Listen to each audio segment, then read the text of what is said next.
decide.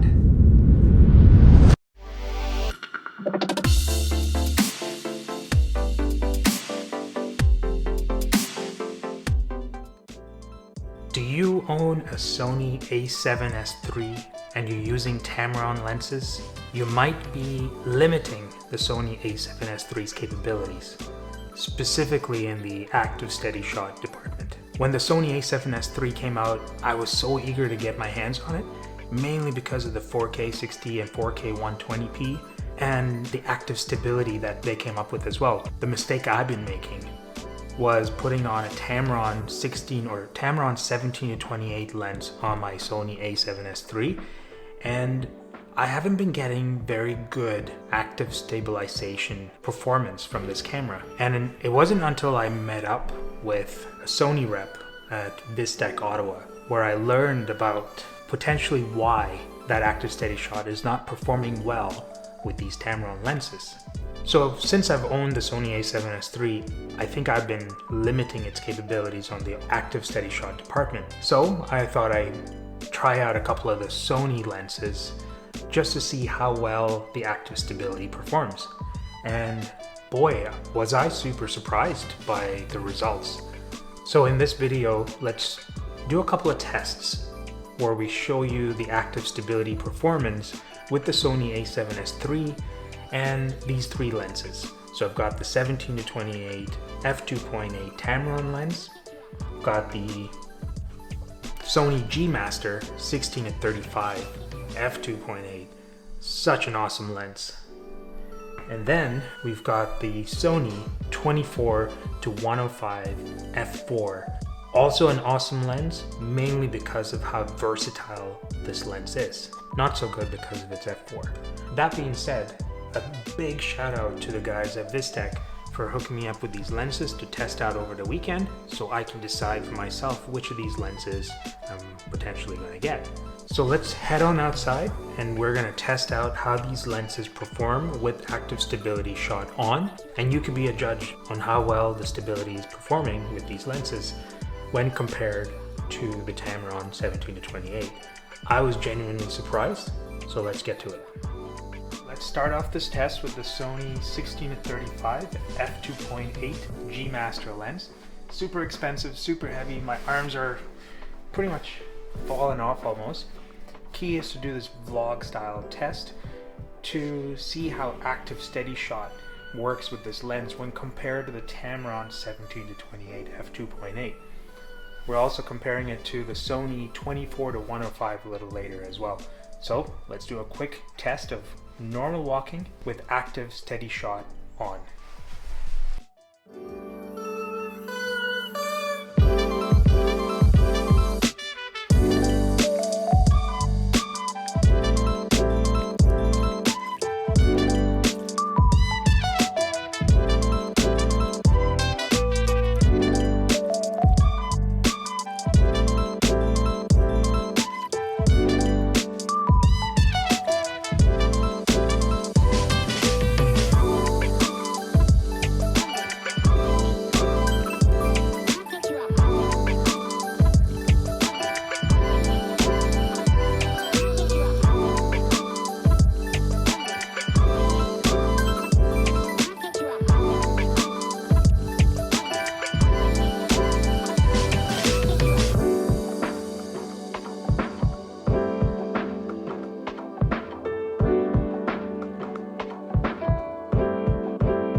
Alright, now we are using the Sony 24-105 f4.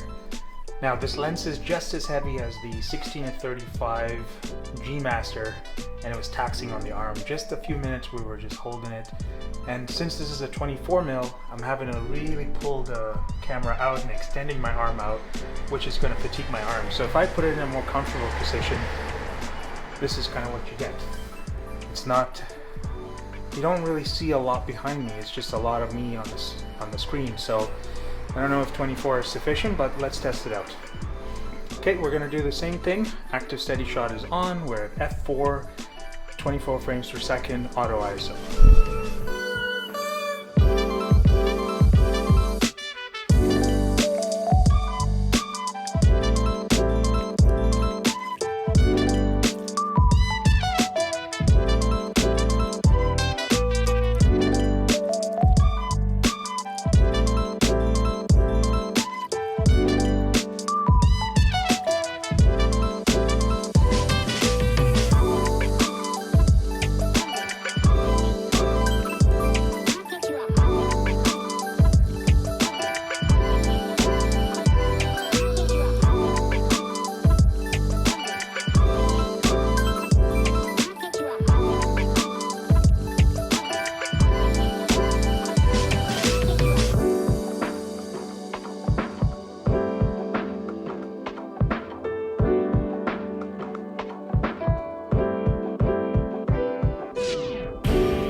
So I'm a bit torn.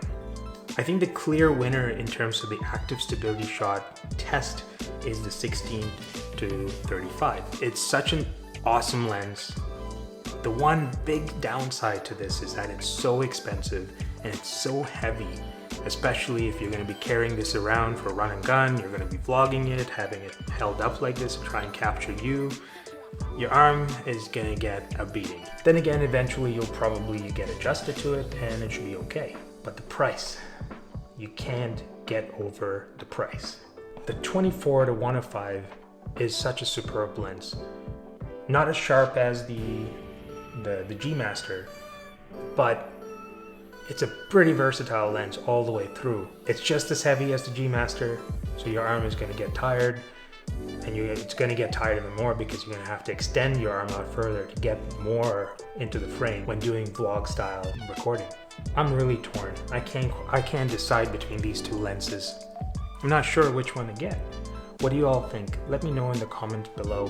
Which lens do you carry? Do you carry a Tamron lens? Do you use that with the Sony A7SIII? Do you prefer to use it with the 24-105? It's so versatile, you don't have to change it. It's great for handheld filming. Or the 16-35, and you pair this up with the 24-70, it's like the only pairing that you'll ever need. Those are the two lenses if you can afford to keep in your kit. You can get so much done. Or do you go with the budget option, ignore the active stability limitations with the Tamron lenses, and keep the 17-28 and the 28-75, and just deal with the jittery footage or use a gimbal.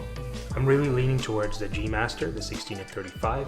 The footage is so good. The one thing that's holding me back with this lens though is the fact that Sony's releasing version 2 of their lenses already. You saw that with the 70-200 f2.8, this massive lens that was in the past that weighed like a brick, now has been optimized to weigh just as much as this guy here. So the same thing could happen with the 16-35 and could also happen with 24-70 as well. So putting all that money into a lens now in 2021 may not be the wisest thing to do, especially if version 2 is about to come out. So maybe we'll just stick it out with the Tamron lenses, try to find a way to update the software, and hang on until Sony releases a new version of the 16-35. Anyways, that is all I have for this video. I think might look into getting a used one of these or a brand new, depending on if I can muster up the courage to spend that kind of money. And if I do, You're gonna see some really sharp images coming out of this channel. Anyhow, thank you all for watching this far. If you found this video very useful, please let me know in the comments down below.